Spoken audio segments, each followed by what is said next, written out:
Hello, I'm Matt Galloway, and this is the Current Podcast. For years, millions of people have come to Canada as temporary residents to study or work with the expectation that down the line they'd be allowed to stay here permanently.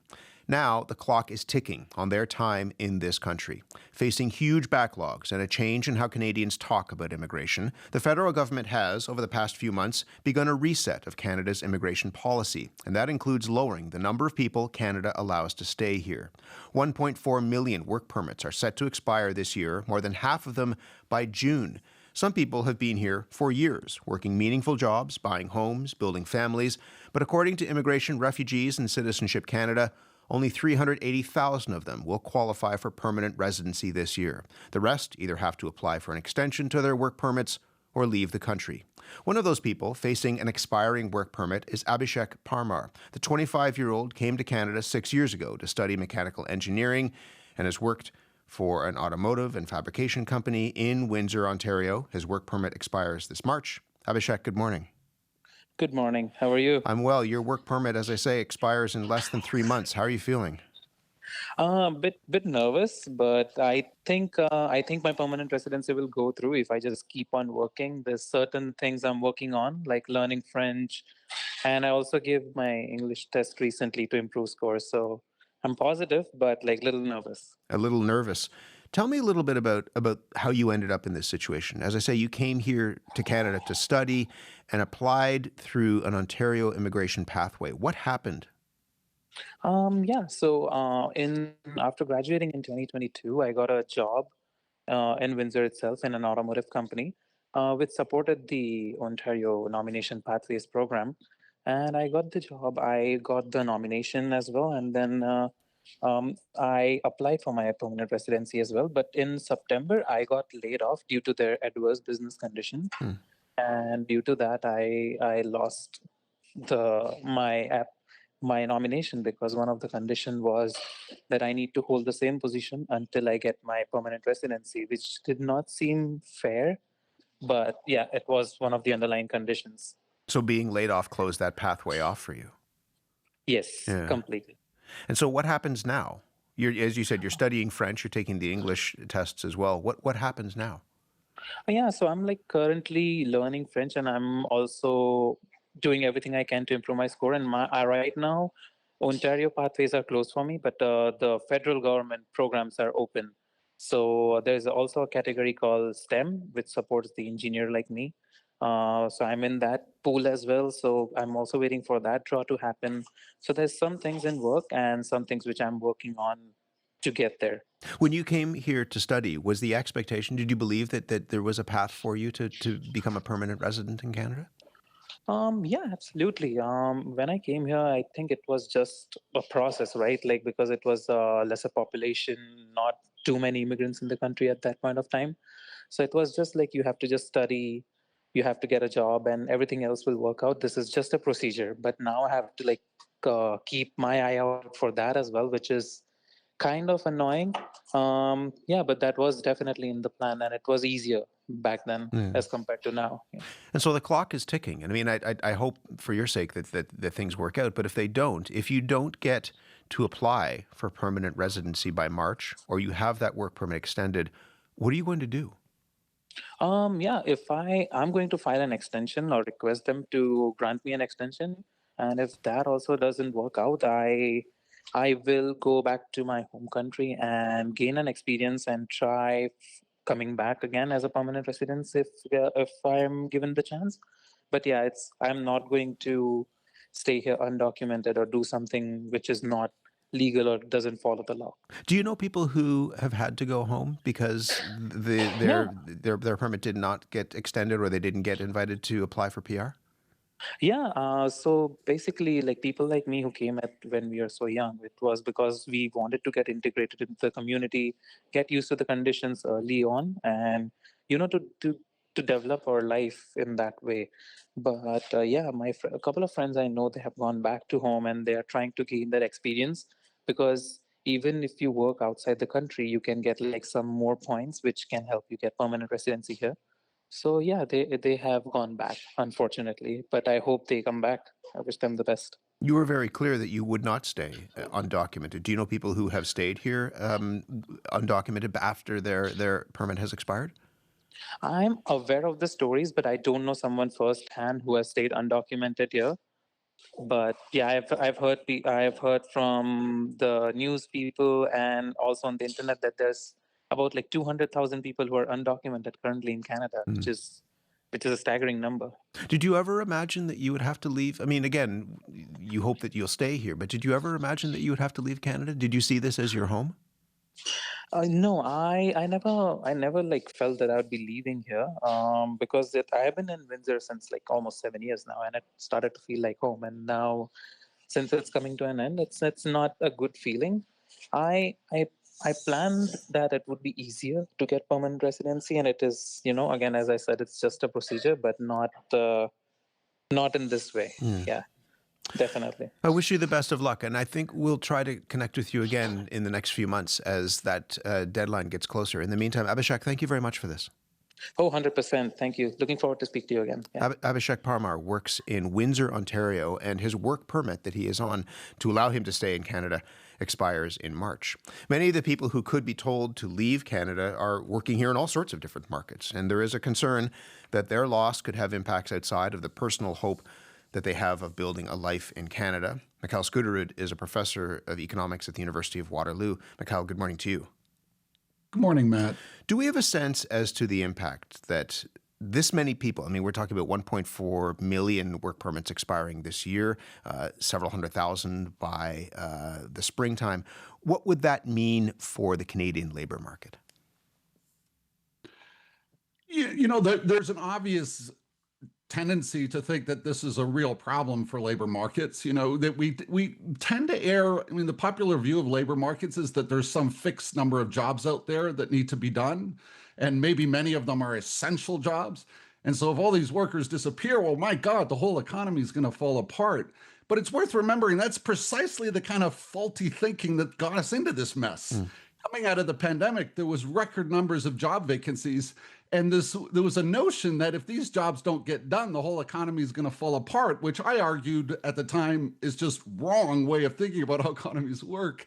So, I would really caution people against worrying that the consequences here, I think there are significant consequences of this issue, but it's not on what's going to happen to labor markets. Do we know what sectors could be hit hardest? I mean, where are those who are currently in that limbo, if I can put it that way, waiting for their application to be allowed and waiting for the permission to be here? What sectors are they working in?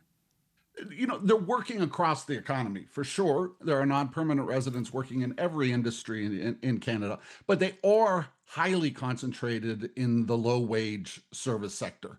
And so for your listeners, if you're getting a package from Amazon delivered to your house, or you're getting a coffee at Tim Hortons, there's a very high chance that you're being served by a non-permanent resident. And so if those non-permanent residents in those sectors are told to leave, what happens to that work that they are doing? Well, that's exactly where economics gets interesting. Economies have all kinds of ways of adjusting. If you look across countries, the mix of jobs that are done, especially the percentage of jobs that are done by low-wage workers, varies tremendously. And so there's all kinds of ways through technology, automation, just, the number of Tim Hortons restaurants that are out there. There may not be as many. The prices of your coffee might be higher so that companies can afford to pay workers more to attract workers from other parts of the economy. There's a reallocation of labor. These economies definitely do adjust, and there's lots of good that can come out of labor shortages. You just wonder how that squares with the experience of people who find themselves in that cohort, the people who themselves, we're not talking about numbers, we're talking about individuals here who could be told that they have to leave the country. Absolutely. So, that I think is where, from the beginning, when I saw the numbers of non-permanent residents being ramped up as we came out of the pandemic, that was my number one concern, that the numbers were increasing much faster than the ability of the permanent immigration system to absorb them all. And clearly they were coming under this expectation that we just heard from Abhishek, that they would make that transition, that was part of the agreement of coming. And so for those people, I think this is tragic. And I think there are serious consequences of having potentially a rising undocumented population. Is that your expectation, that there will be a rising undocumented population and what people have sometimes called the underground economy, for example? So there's no question, Matt, that this is happening. That there's no question that population is growing. How big that population is, nobody knows. If you hear numbers, they're just wild guesses. It's anybody's guess what it is. And how fast it's growing right now is anybody's guess, but it is growing. There's very, very little doubt in my mind that it's growing. What does that mean for the economy? If you have, a cash economy, a growing economy that requires, or relies on under-the-table work, for example? Oh boy. I mean, this is exactly where, when the government did their U-turn on these policies on international student numbers and temporary foreign workers, there was a lot of talk about that the reason was the housing crisis and unemployment rates.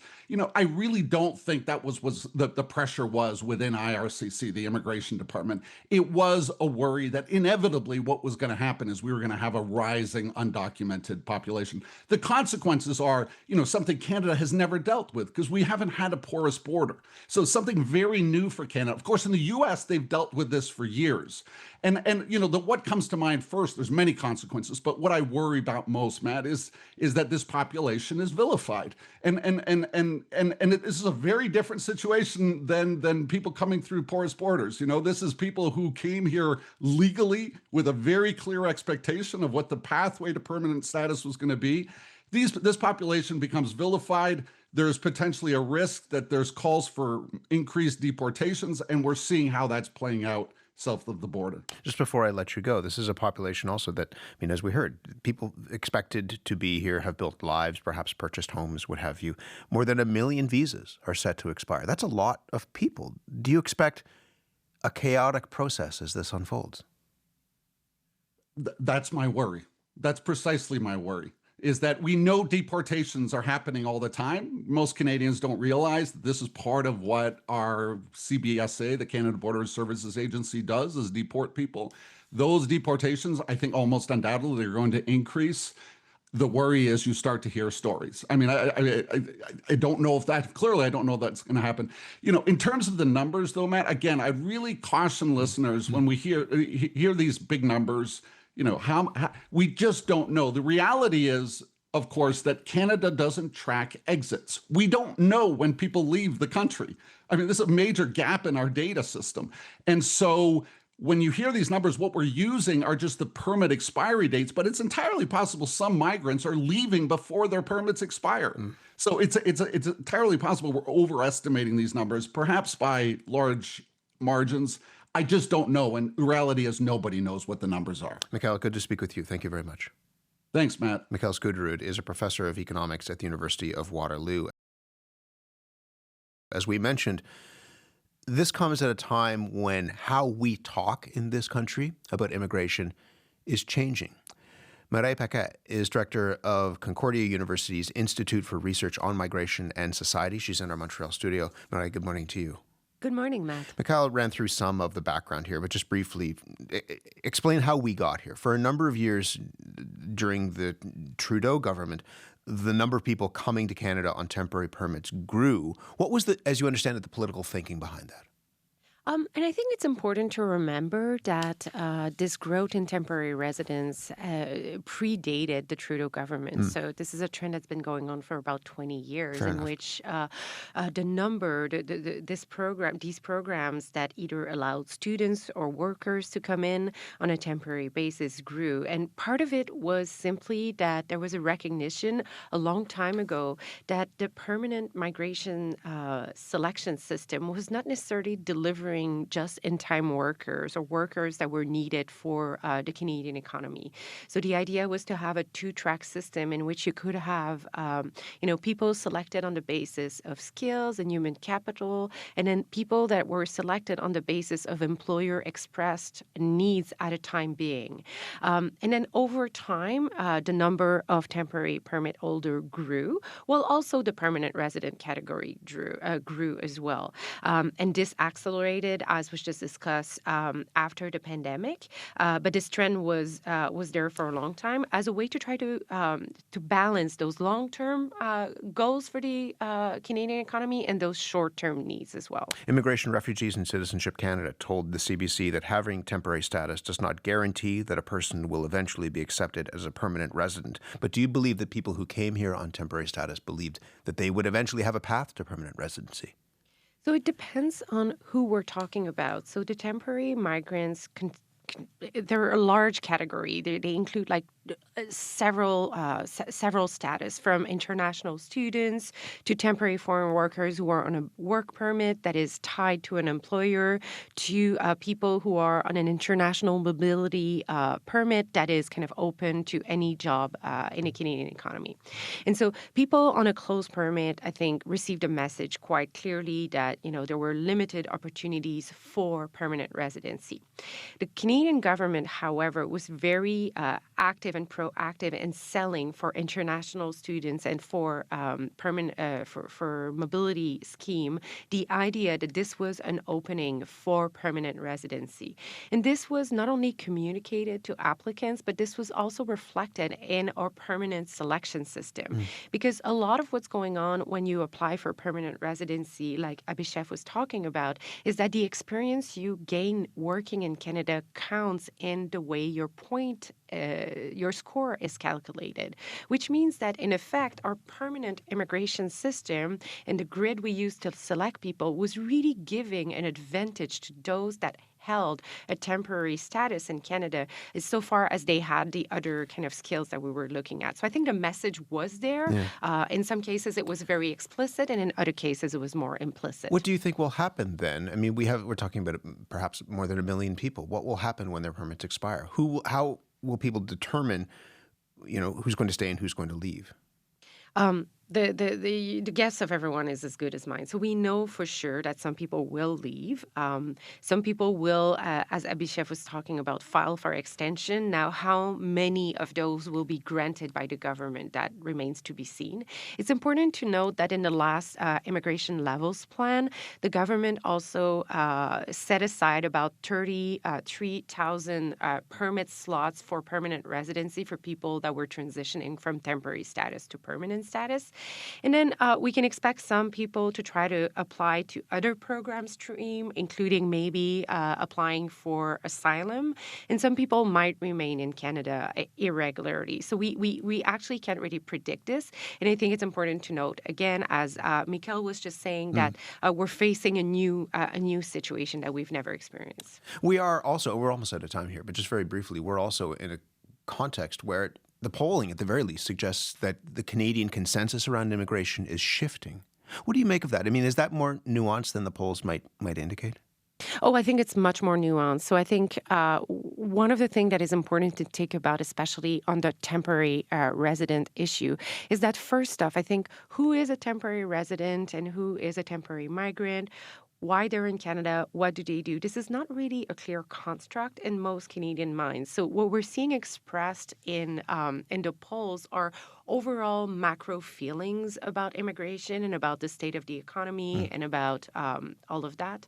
And I think another thing that we don't know yet is that we know that people will express maybe preference for lower immigration level at the aggregate level. But when people actually start to see people being deported, people being detained, and these stories are much more at the individual levels, then attitudes tend to change. And research has shown that people that tend to have pretty negative attitudes about immigration tend to not support individual level-based enforcement activities. So as we see more people being asked to leave the countries, there are chances that attitudes are going to change. This is such an interesting story. I mean, again, these are numbers, but there are people behind those numbers, and this has a larger context in terms of how we talk about immigration in this country. It's always good to speak with you. Mireille, thank you very much. Thank you. Mireille Paquet is director of the Concordia University Institute for Research on Migration and Society. She was in our Montreal studio. You've been listening to The Current Podcast. My name is Matt Galloway. Thanks for listening. I'll talk to you soon.